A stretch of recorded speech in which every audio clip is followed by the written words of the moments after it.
शुक्राना गुरुजी। जय गुरु जी, शुक्राना गुरु जी, ब्यूटीफुल रीडिंग आंटी।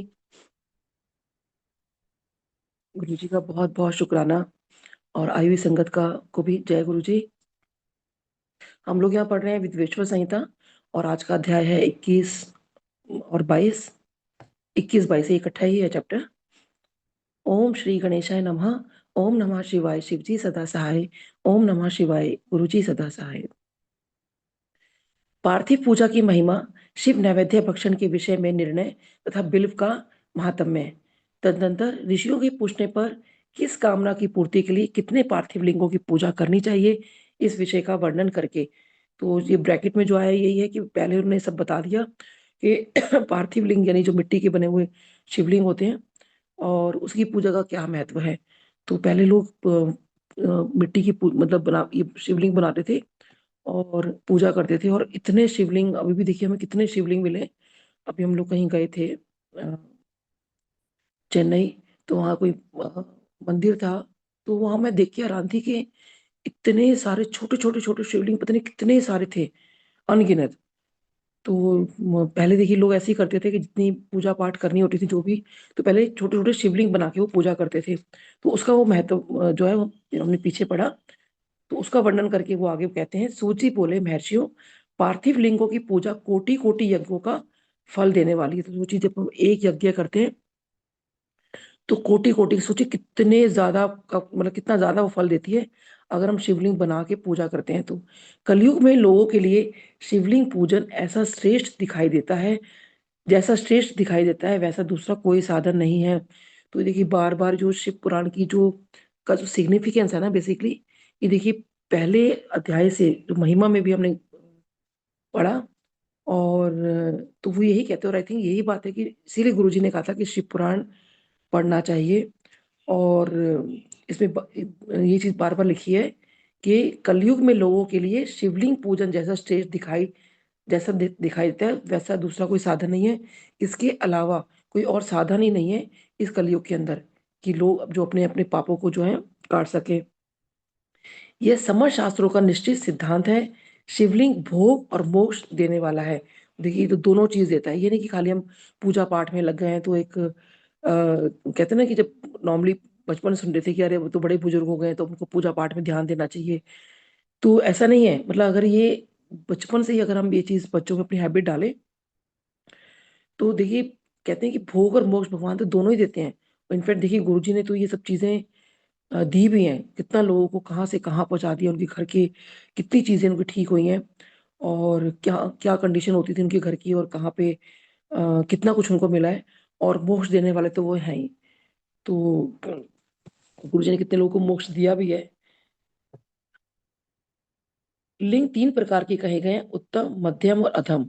जो 4 अंगुल ऊंचा और देखने में सुंदर हो तथा वेदी से युक्त हो, उस शिवलिंग को शास्त्र के महर्षियों ने उत्तम कहा है, उससे आधा मध्यम और उससे आधा अधम माना गया है।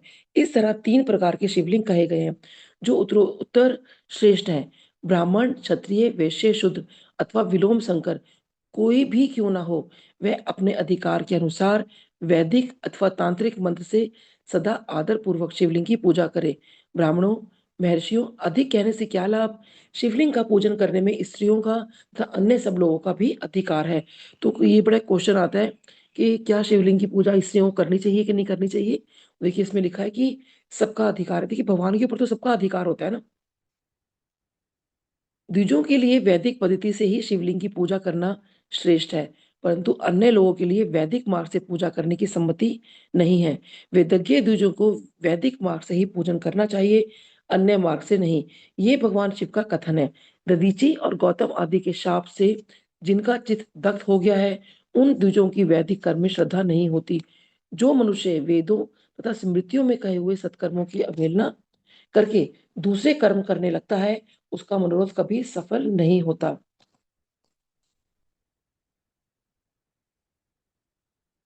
तो देखिए कभी भी किसी की भी बात वही आती है कि अवहेलना नहीं करनी चाहिए किसी के कोई भी कर्मों का, कोई कैसा भी कर रहा हो। और गुरुजी इसलिए बार बार कहते थे कि निंदा चुगली से बहुत दूर रहो। तो कहते कभी भी ऐसे कर्म करने वाला फिर इंसान, उसके मनोरथ कभी सफल नहीं होते। इस प्रकार विधि पूर्वक भगवान शंकर का नैवेद्यांत पूजन करके उनकी त्रिभुवनमयी 8 मूर्तियों का भी वही पूजन करें। पृथ्वी, जल, अग्नि, वायु, आकाश, सूर्य, चंद्रमा तथा यजमान, ये भगवान शंकर की 8 मूर्तियां कही गई हैं। देखिए इसके अंदर जो वैसे को पृथ्वी को अलग मानते हैं, जल को, अग्नि को, कि उनके देवता अलग हैं, वायु देवता अलग है। तो बेसिकली ये सब के सब क्योंकि भगवान शिव से ही सब कुछ उत्पन्न हुए, तो कहते हैं ये भगवान शिव की 8 मूर्तियां इनको कहा जाता है। इन मूर्तियों के साथ शर्व, भव, रुद्र, उग्र, भीम, ईश्वर, महादेव तथा पशुपति, इन नामों की भी अर्चना करें। तो बेसिकली जो ये 8 मूर्तियां हैं, तो इनके साथ ये नाम जोड़े गए हैं। तदनंतर चंदन, अक्षत यानी कि चावल और बिल पत्र लेकर वहां ईशान आदि के क्रम से भगवान शिव के परिवार का उत्तम भक्ति भाव से पूजन करें। और देखिए ये बात ही बहुत बार बार वर्णन आती है कि जब हम भगवान शिव का नाम लेते हैं तो उनके जो परिवार है, गणेश जी, कार्तिकेय जी, है ना, नंदी जी, और उसमें एक जगह लिखा भी है कि जो उनकी पत्नी है माँ सुएशा, और मतलब उनका नाम लेना चाहिए। और जब इसका नाम मतलब उनके परिवार का नाम आता है, तो मुझे लगता है कि उनकी जो पुत्री है अशोक सुंदरी जी, उनका भी हमें नाम लेना चाहिए। उसमें ये लिखा है कि भगवान शिव के परिवार का उत्तम भक्ति भाव से पूजन करें। ईशान, नंदी, चंड, महाकाल, भृंगी, वृष, स्कंद, कपर्दीश्वर, सोम तथा शुक्र, ये 10 शिव के परिवार हैं। तो इन्होंने ये जो बाकी भी है, नंदी जी के साथ बाकी लोग भी इसमें जुड़े हुए हैं, तो कहते हैं ये सब शिव के परिवार हैं, इनका भी आप पूजन करें, जो क्रमशः ईशान आदि 10 दिशाओं में पूजनीय है। तत्पश्चात भगवान शिव के समक्ष वीरभद्र का और पीछे कीर्ति मुख का पूजन करके विधि पूर्वक 11 रुद्रों की पूजा करें। इसके बाद पंचाक्षर मंत्र जप करके शतरुद्रीय स्तोत्र का, नाना प्रकार की स्तुतियों का तथा शिव पंचांग का पाठ करें। तत्पश्चात परिक्रमा और नमस्कार करके शिवलिंग का विसर्जन करें। इस प्रकार मैंने शिव पूजन की संपूर्ण विधि का आदरपूर्वक वर्णन किया। रात्रि में देव कार्य को सदा उत्तराभिमुख होकर ही करना चाहिए। इसी प्रकार शिव पूजन भी पवित्र भाव से सदा उत्तराभिमुख होकर ही करना उचित है। जहाँ शिवलिंग स्थापित हो उससे पूर्व दिशा का आश्रय लेकर नहीं बैठना या खड़ा होना चाहिए, क्योंकि वह दिशा भगवान शिव के आगे या सामने पड़ती है। इष्ट देव का सामना रोकना ठीक नहीं। शिवलिंग से उत्तर दिशा में भी ना बैठे, क्योंकि उधर भगवान शंकर का वामांग है, जिसमें शक्ति स्वरूपा देवी उमा विराजमान है। पूजक को शिवलिंग से पश्चिम दिशा में भी नहीं बैठना चाहिए, क्योंकि वह आराध्य देव का पृष्ठभाग है। पीछे की ओर से पूजा करना उचित है। अतः अब अवशिष्ट दक्षिण दिशा में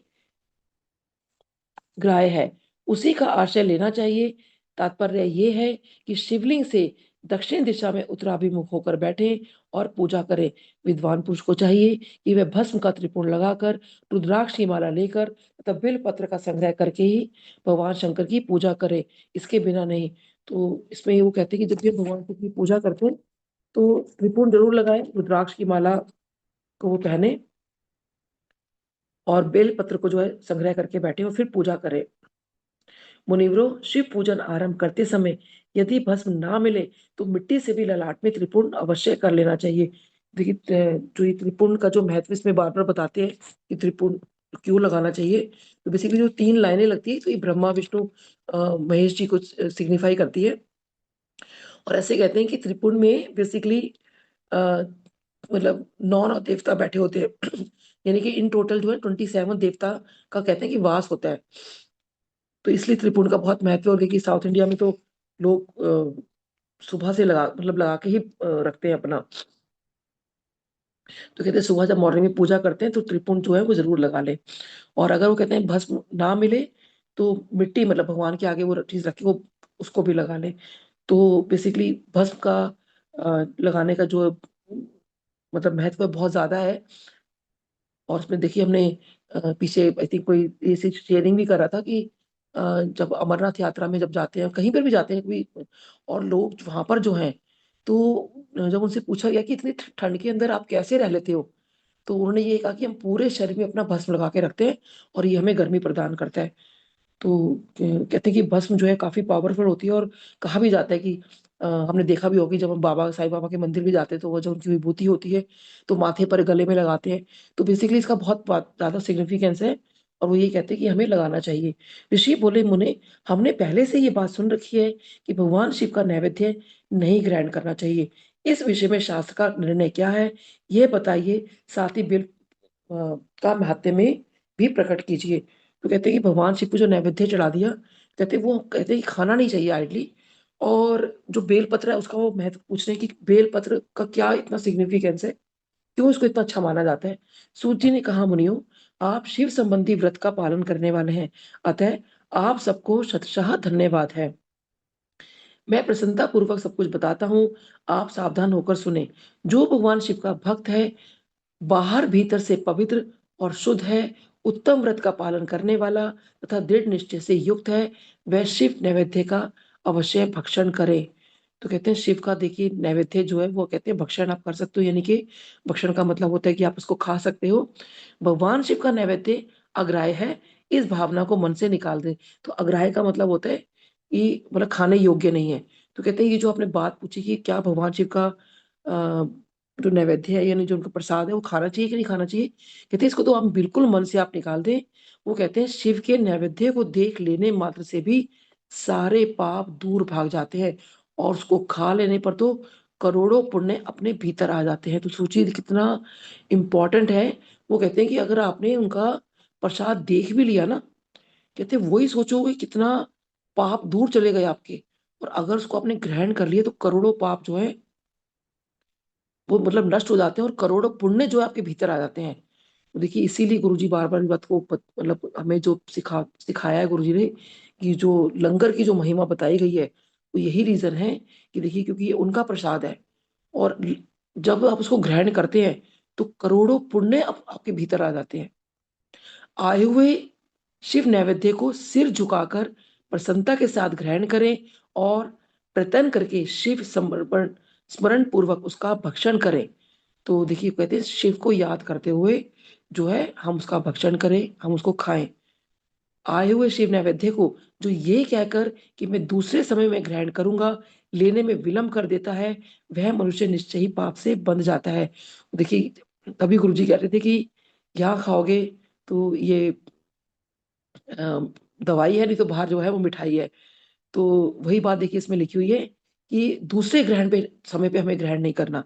और हमने कितने सत्संग भी सुने कि जब उन्होंने ये कहा कोई बांध के ले गया या कोई कुछ करके ले गया, तो गुरुजी ने बाद में कहा कि आंटी वो पूरा ठीक इसलिए नहीं हुआ क्योंकि तूने जो है अपने पर्स में रोटी रख ली थी। तो ऐसे कितने हमने सत्संग सुने कि इसीलिए कहा जाता है कि जो भी आपको वहां मिल रहा है वो पूरा का पूरा आप ग्रहण करो। एक बार वो एक आंटी है थानेदारनी आंटी, तो उनको बहुत ज्यादा कड़ा प्रसाद जब मिला तो काफी उन्होंने खा भी लिया, लेकिन उनके मन में यही आया कि मैं अपने बच्चों के लिए रख लूं। तो गुरुजी इतना सारा दे रहे हैं, पता नहीं कितनी बार गुरुजी ने उनको दिया। और हमें पता ही कि गुरुजी तो एक हाथ से दे देते और दोनों हाथों में भर जाता था। तो इतना प्रसाद, तो उन्होंने चुपके से अपने बच्चों के लिए रख लिया। तो फिर गुरुजी ने उनको बोला कि नहीं ये यही खाओ, बच्चों के लिए मैं और दे दूंगा। अब वो हैरान थी कि उनको गुरुजी को कैसे पता चला कि मैं बच्चों के लिए रख रही हूँ। और ऑब्वियसली जब गुरुजी ने कहा तो उनको पूरा खाना पड़ा, और वो कहती मैं पूरा फुल हो गई थी। उसके बाद फिर लंगर भी गुरुजी ने करवाया उनको। और गुरुजी देखी तो अब अब हम क्या सोचते हैं कि जब हम मतलब गुरुजी जब साक्षात रूप में थे तो सब खाते थे ना वहां पर। और जिन्होंने नहीं खाया तो देखिए उनके साथ कुछ कुछ प्रॉब्लम्स हुई और ठीक नहीं हो पाया उनका। तो लेकिन आज की डेट में मैं देखती हूँ कि लोग जो है फिर भी इतना सुनने के बाद भी जो है पूरा लंगर ग्रहण नहीं करते, और कई लोग लेके जा रहे होते हैं। तो मतलब हम लोग क्या समझते हैं कि गुरुजी साक्षात सामने नहीं बैठे, जैसे मर्जी कर लो, पैक कराओ और चलो घर ले जाओ। तो ठीक है किसी की कोई बहुत मजबूरी है, किसी का दैट इज डिफरेंट थिंग, वो एक अलग बात हो जाती है। लेकिन जो मिला है उसमें वो पूरा का पूरा आप ग्रहण करिए। और वो कहते हैं कि उनके सामने ग्रहण करने से मतलब ऐसे तो देखिए मतलब जैसे गुरुजी ने कहा कि मतलब जब एक ब्लेसिंग्स के लिए जैसे गुरुजी टाइम दे रहे हैं तो उसी में आप ग्रहण करेंगे तो ब्लेसिंग्स ही ब्लेसिंग्स है। नहीं तो फिर वो देखिए इसमें भी लिखा हुआ है कि जो ये द्वारा पढ़ती हूँ मैं से कि मैं इसे दूसरे समय में ग्रहण करूंगा लेने में विलंब कर देता है, वह मनुष्य निश्चय ही पाप से बंध जाता है। जिसने शिव की दीक्षा ली हो उस शिव भक्त के लिए शिव नैवेद्य अवश्य भक्षणीय है, ऐसा कहा जाता है। शिव की दीक्षा से युक्त शिव भक्त पुरुष के लिए सभी शिवलिंगों का नैवेद्य शुभ एवं महाप्रसाद है, अतः वह उसका अवश्य भक्षण करे। देखिए जो दीक्षा लेने वाली बात है, हम तो ये कि भाई जो गुरु जी के फॉलोअर बन गए तो जब हमने उनको मान लिया है, तो वो यही कहते हैं कि जो आपको शिव का प्रसाद मिला है, उसको आप ज़रूर ग्रहण करें। परंतु जो अन्य देवताओं की दीक्षा से युक्त है और शिव भक्ति में भी मन को लगाए हुए है, उसके लिए शिव नैवेद्य भक्षण के विषय में क्या निर्णय है, इसे आप लोग प्रेम पूर्वक सुने। ब्राह्मणों, जहाँ से शालग्राम शिला की उत्पत्ति होती है, वहां के उत्पन्न लिंग में रसलिंग रसलिंग में पाषाण, रजत तथा सुवर्ण में निर्मित लिंग में देवताओं तथा सिद्धों द्वारा प्रतिष्ठित लिंग में, केसर निर्मित लिंग में, स्फाटिक लिंग में, रतन निर्मित लिंग में तथा समस्त ज्योतिर्लिंगों में विराजमान भगवान शिव के नैवेद्य का भक्षण चंद्रायण व्रत के समान पुण्यजनक है। ब्रह्म हत्या करने वाला पुरुष भी यदि पवित्र होकर शिव निर्माल्य का भक्षण करके उसे सिर पर धारण करे, तो उसका सारा पाप शीघ्र ही नष्ट हो जाता है। देखिए कितना बताया गया कि कोई मतलब कैसा भी कोई पाप कर ले, लेकिन अगर वो पवित्र होकर, तो यहाँ देखिए पवित्र होने का मतलब ये नहीं कि हम नहा धो के पवित्र हो गए अपना, जी हम लोग बिल्कुल साफ सुथरे हो गए। तो ये पवित्र होने का मतलब होता है कि आपको अंतर आत्मा से भी, अपने अंदर से भी पवित्र होना है। क्योंकि देखिए गलती मनुष्य बहुत करता है, और कहीं ना कहीं गलतियां तो मतलब ये सब पढ़ के तो मुझे लगता है कि मैंने तो पता नहीं कितने करोड़ों, शायद पता नहीं पाप किए होंगे। अगर आज की डेट में भी हमारे कुछ कुछ प्रॉब्लम्स लाइफ में आती रहती हैं, कुछ कुछ चीजें ऐसी हैं, अगर वो सब चीजें हैं तो सोचिए कि इतना हम लोग भगवान या तो गुरु जी के दर्शन भी कर लिए, इतना कुछ ग्रहण भी कर लिया, उसके बावजूद भी अगर दिक्कतें आ रही तो सोचो ये कितने कितने पाप किए होंगे। तो वो बेसिकली वही होता है कि हमने अपना आप को जो पवित्र करना है, क्योंकि इंसान है, कहीं ना कहीं गलतियां अभी भी हो जाती हैं, शायद जाने अनजाने में हो जाती है। और तो हमें अपना अंतर मन साफ करना है। तो खाली नहा धो के हम तैयार हो गए, पवित्र हो गए, जब तक हम अंदर से पवित्र नहीं होंगे, क्योंकि और उसको उसके पवित्रता के लिए हमें क्या करना होगा कि प्रायश्चित करना होगा। क्योंकि कि वाकई जो मतलब हम क्योंकि एक बार जब प्रायश्चित किया, क्योंकि बार बार पहले हमने जैसे चंचुला का ही पढ़ा था कि उसमें बार बार ये आती है, जब वो ब्राह्मण देवता का पढ़ा था कि प्रायश्चित अगर कोई दिल से कर लेता है, तो ही देखिए भगवान उसके लिए कुछ कर सकते हैं। लेकिन आप इधर से जो है कोई भी मतलब गलत काम किए जा रहे हैं, और उधर से फिर आप भगवान से माफी मांग रहे हैं, तो वो फिर भगवान को मंजूर नहीं है। तो हमें यही है कि हमें अंदर से भी पवित्र होना है। पर जहां चंड का अधिकार है, वहां जो शिव निर्माल्य हो, उसे साधारण मनुष्य को नहीं खाना चाहिए। जहां चंड का अधिकार नहीं है, वहां के शिव निर्माल्य का सभी को भक्तिपूर्वक भोजन करना चाहिए। बाणलिंग निर्मित लोह निर्मित स्वर्ण आदि धातुमय लिंग, सिद्धलिंग, जिन लिंगों की उपासना से किसी ने सिद्धि प्राप्त की है अथवा जो सिद्धों द्वारा स्थापित है, वे लिंग, स्वयंभू लिंग, इन सब लिंगों में तथा शिव की प्रतिमाओं, मूर्तियों में चंड का अधिकार नहीं है। जो मनुष्य शिवलिंग को विधि पूर्वक स्नान कराकर उस स्नान के जल का 3 बार आचमन करता है, उसके कायिक, वाचिक और मानसिक तीनों प्रकार के पाप या शीघ्र नष्ट हो जाते हैं। तो देखिए जितने भी ये, क्योंकि 3 तरह के इंसान कोई पाप कर सकता है। कायिक यानी किसी को आ, मतलब शरीर के द्वारा कोई तकलीफ देना, वाचिक जो हम बोल रहे हैं, और मानसिक तौर पे भी जो हम किसी को सोच रहे हैं। तो बेसिकली हमें सोच भी ना अपनी हमेशा अच्छी रखनी चाहिए, क्योंकि मन में ना बहुत विचार चलते हैं, अच्छा उसने मेरा ऐसा किया, उसके साथ ऐसे करना है, उसके साथ वैसा करना है। देखिए हालांकि बहुत बेसिक चीज होती है, क्योंकि कहीं ना कहीं इंसान कहीं ना कहीं बहुत दुखी होता है, तो ही वो सब चीजें सोचता है। तो लेकिन फिर भी हमें ये अपने अंदर वो चीज कहते हैं ना, लानी चाहिए। तभी बार बार इसमें ये बात लिखी गई है कि निरंतर जो है वो मंत्र जाप चलता रहे, तो भगवान शिव का नाम चलता रहे आपकी जीवा पे। ओम नमः शिवाय हमेशा रहना चाहिए, शिव पुराण में कई बार लिखा है। उसका वही तरीका है कि जब हम भगवान का नाम बार बार लेंगे, उनको बार बार ध्यान करेंगे, तो वो जो भी हमारे विचार आ रहे हैं, कहते हैं ना कि जो 3 चीजें इस पे लिखी है कि कायिक, वाचिक और मानसिक, तो मानसिक विचार भी जो आ रहे हैं वो कहीं ना कहीं देखिए वो हमारे जो है निकलने शुरू हो जाएंगे। क्योंकि अगर हमें लगता है कि हमें कहीं पे कोई भी ऐसा गलत विचार आ रहा है, किसी के लिए आ रहा है, कहीं कुछ हो रहा है, तो उस वक्त मंत्र जाप शुरू कर दो। जैसे बचपन में हम सुनते थे ना कि बोलते थे अगर गुस्सा आ रहा है या कुछ आ रहा है, तो उल्टी 10 की गिनती बोलो, तो आपका गुस्सा शांत हो जाएगा। तो मैंने तो ये करना शुरू कर दिया कि मेरे को जब भी ऐसा कुछ होता है, तो मैं मंत्र जाप शुरू कर देती हूँ गुरु जी का। तो डेफिनेटली कहते हैं ना, उस चीज को अगर आप गैप दे दो और फिर आप सोचो कि क्या हमारे लिए सही है कि नहीं। और एक बार मैं जो गोपाल दास जी हैं, उनका मैं कुछ सुन रही थी, एक रील आ रही थी, तो वो कह रहे थे कि देखो जब आपको कुछ भी समझ ना आए आपकी लाइफ के अंदर, या कुछ है जो गुस्सा आ रहा है या कुछ है, तो आप एक कॉइन उछालो। तो क्योंकि हम बहुत वो होते हैं ना, ऐसा करें कि नहीं करें, ऐसा करें कि नहीं ना करें। तो कहते हैं भाई कॉइन उछालो, तो जो एक्चुअल में आपके मन में होगा ना, तो लगेगा कि अच्छा हेड आए या टेल आए, तो आपको आपका आंसर मिल जाएगा। तो वो उनका कहने का मतलब ये था कि यानी किसी भी चीज को आप थोड़ा सा गैप दे दो, तो आप समझ पाओगे कि आपको आपको क्या करना चाहिए। जो शिव नैवेद्य पत्र पुष्प फल और जल आग्राय है, यानी जो खाने के योग्य नहीं है, वे सभी शाल ग्राम शिला के स्पर्श से पवित्र ग्रहण करने के योग्य हो जाते हैं। तो देखिए, कहते हैं कि कोई ऐसी चीज जो लगता है कि खाने योग्य नहीं है, लेकिन अगर उनको कहीं टच करके शिवलिंग पे आपने रख दिया, तो कहते हैं वो ग्रहण करने योग्य हो जाता है। मुनीश्वरों, शिवलिंग के ऊपर चढ़ा हुआ जो द्रव्य है वह अग्राय है। जो वस्तु लिंग स्पर्श रहित है, अर्थात जिस वस्तु को अलग रखकर शिव जी को निवेदित किया जाता है, लिंग के ऊपर चढ़ाया नहीं जाता, उसे अत्यंत पवित्र जानना चाहिए। मुनिवरों, इस प्रकार नैवेद्य के विषय में शास्त्र का निर्णय बताया गया है। तुम लोग सावधान हो, आदर पूर्वक बिल्व का महात्म्य सुनो। यह बिल्व वृक्ष महादेव का ही रूप है। तो वो अभी उन्हें पूजा के बारे में सारा बताया कि कैसे पूजा करनी चाहिए शिवलिंग की। अब वो कहते हैं कि अब जो बेल पत्र है उसके बारे में बता रहे हैं।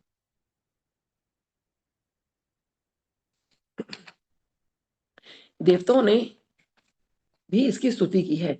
फिर जिस किसी तरह से इसकी महिमा जैसे कैसे जानी जा सकती है, तीन लोकों में जितने पुण्य तीर्थ प्रसिद्ध हैं, वे संपूर्ण तीर्थ बिल्व के मूल भाग में निवास करते हैं। जो पुण्यात्मा मनुष्य बिल्व के मूल में लिंग स्वरूप अविनाशी महादेव जी का पूजन करता है, वह निश्चय ही शिव पद को प्राप्त होता है।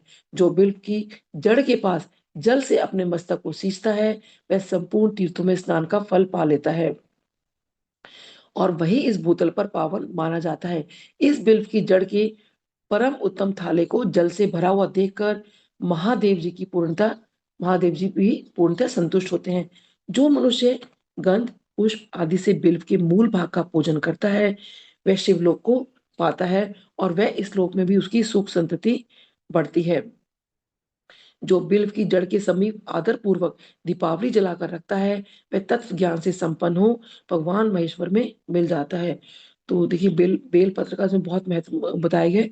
तो बेसिकली जो बेल पत्र है, वो उसमें जैसे तीन पत्ते होते हैं, तो वो ये भी दर्शाते हैं कि ब्रह्मा विष्णु महेश, कहते हैं कि उनको, मतलब कहीं कहीं ये भी लिखा हुआ है कि को ऐसे सिग्निफाई किया जाता है। और वो कहते हैं कि जो बेल पत्र है, उसमें नीचे जो है दीपक जरूर जला के रखे, मतलब दीपावली जला के रखे। सोचिए कि कितना दीप जलाएं कि मतलब ऐसे लगे जैसे दीपावली हो। जो बिल्व की शाखा थाम कर हाथ से उसके नए नए पल्लव उतारता है और उनसे उस बिल्व की पूजा करता है, वह सब पापों से मुक्त हो जाता है।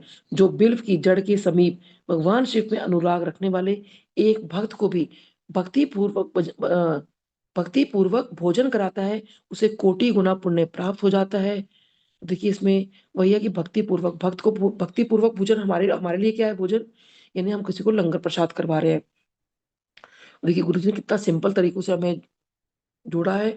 इतनी चीजें इसमें लिखी हैं, गुरु जी ने हमें कभी कुछ करने के लिए नहीं कहा। सिंपल कहा कि आप सत्संग पर जाओ, लंगर करो, शब्द बाणी सुनो। कहते हैं कि उसे कोटि गुना पुण्य प्राप्त होता है। जो बिल्व की जड़ के पास शिव भक्त को खीर और घृत से युक्त अन्न देता है, वह कभी दरिद्र नहीं होता। ब्राह्मणों, इस प्रकार मैंने सांगोपांग शिवलिंग पूजन का वर्णन किया। तो बेसिकली जो सांगोपांग होता है, सांगोपांग का मतलब होता है कि यानी कि सभी अंग, यानी जितनी भी मुख्य कोई क्रियाएं होती हैं, और उपांगों मतलब होता है कि जो उसकी सहायक सामग्री होती हैं। तो यानी जब हम पूर्ण विधि से षोडशोपचार होता है, जिसमें मतलब 16 चीजें आती हैं कि जिसमें भगवान का आह्वान करते हैं, जैसे कि आह्वान करना, उनका आसन, पाद्य, अर्घ्य, स्नान, वस्त्र, गंध, पुष्प, धूप, दीप, नैवेद्य और आरती। तो सारे के सारा जो ये 16 उपचार है। तो जब हम सब कुछ करते हैं, सारी मतलब सारी सामग्रियां होती हैं, हम मंत्र जपते हैं, तो इस सभी अंगों की पूजा होती है, यानी मुख्य क्रियाएं और जो सामग्री हम लोग ले रहे हैं, यानी मंत्र वगैरह जो भी सब चीजें, तो सबको मिला के बोला जाता है सांगोपांग। तो कहते हैं इससे जो है भगवान शिव का पूजन करना चाहिए। यह प्रवृत्ति मार्गी तथा निवृत्ति मार्गी पूजकों को ही भेद से दो प्रकार का होता है। प्रवृत्ति मार्गी लोगों के लिए पीठ पूजा इस भूतल पर संपूर्ण अभिष्ट वस्तुओं को देने वाली होती है। प्रवृत्त पुरुष सुपात्र गुरु आदि के द्वारा ही सारी पूजा संपन्न करें। तो देखिए यहाँ पे गुरु के बारे में है कि गुरु आदि के द्वारा ही, संपन्न करें। और अभिषेक के अंत में अग्नि के चावल से बना हुआ नैवेद्य निवेदन करें। पूजा के अंत में शिवलिंग को शुद्ध संपुट में विराजमान करके घर के भीतर कहीं अलग रख दें। निवृत्ति मार्गी उपासकों के लिए हाथ पर ही शिव पूजन का विधान है। उन्हें भिक्षा आदि से प्राप्त हुए अपने भोजन को ही नैवेद्य रूप में निवेदित कर देना चाहिए। निवृत्त पुरुषों के लिए सूक्ष्म लिंग ही श्रेष्ठ बताया जाता है। वे विभूति से पूजन करें और विभूति को ही नैवेद्य रूप से निवेदित भी करें। पूजा करके उस लिंग को सदा अपने मस्तक पर धारण करें। तो ये इसमें है, तो ये हमारा अध्याय 21-22 यही समाप्त होता है। तो बेसिकली उन्होंने वही बताया कि जो शिवलिंग की जो मतलब शिवलिंग की पूजा करनी है और उसके ऊपर जो हम बेल पत्र चढ़ाते हैं वो हमें कैसे चढ़ाने हैं, क्या करने हैं। और आगे हम पढ़ेंगे भस्म धारण और त्रिपुंड की जो महिमा है वो आगे अध्याय में आएगा। तो जो बेल पत्र भगवान शिव को चढ़ाया जाता है तो उसका जो महात्मा है हम लोगों ने आज यहाँ पढ़ा। तो देखिए, हमें हालांकि गुरुजी ने उस टाइम भी कभी नहीं कहा कि आप व्रत रखो या इस तरह से बेल पत्र लेकर आओ या ऐसा कुछ करो। तो देखिए, जो हमें गुरुजी ने जो चीज़ सिखाई है अगर हम एक्चुअल में इम्प्लीमेंट करना शुरू कर दें लाइफ में, क्योंकि हम लोग बहुत आजकल देखते हैं कि बहुत सब चीज़ें कुछ कुछ चीज़ें ऐसी होती है तो बड़ा दुख भी लगता है। लेकिन आई थिंक हम अ, जितना अपना बेस्ट अपना कर सकते हैं हमें वो करना चाहिए। और हमें दूसरों से वही है कि निंदा चुगली से बचना चाहिए, क्योंकि हमें वो समय व्यर्थ करने वाली बात होती है कि जब हम किसी की निंदा चुगली कर रहे हैं और उससे तो अपने कर्म तो हमारे खराब हो ही रहे हैं। तो देखिए, हर चैप्टर में हर मतलब उसमें कितने कितने इसमें मैसेजेस हैं। तो सच में गुरु जी का बहुत शुक्राना गुरु जी, जो आपने प्रेरित किया हम ये पढ़ने के लिए, हमें समझाने के लिए। तो आपका बहुत बहुत शुक्राना। और संगत जी, पढ़ने में डेफिनेटली बहुत गलतियां होती हैं मेरे से, तो इसके लिए मैं क्षमा प्रार्थी हूँ। और हम मंत्र जाप करेंगे और फिर आरती। जय गुरु जी, शुक्राना गुरु जी। ओम नमः शिवाय। शिव जी सदा सहाय। ओम नमः शिवाय। गुरु जी सदा सहाय।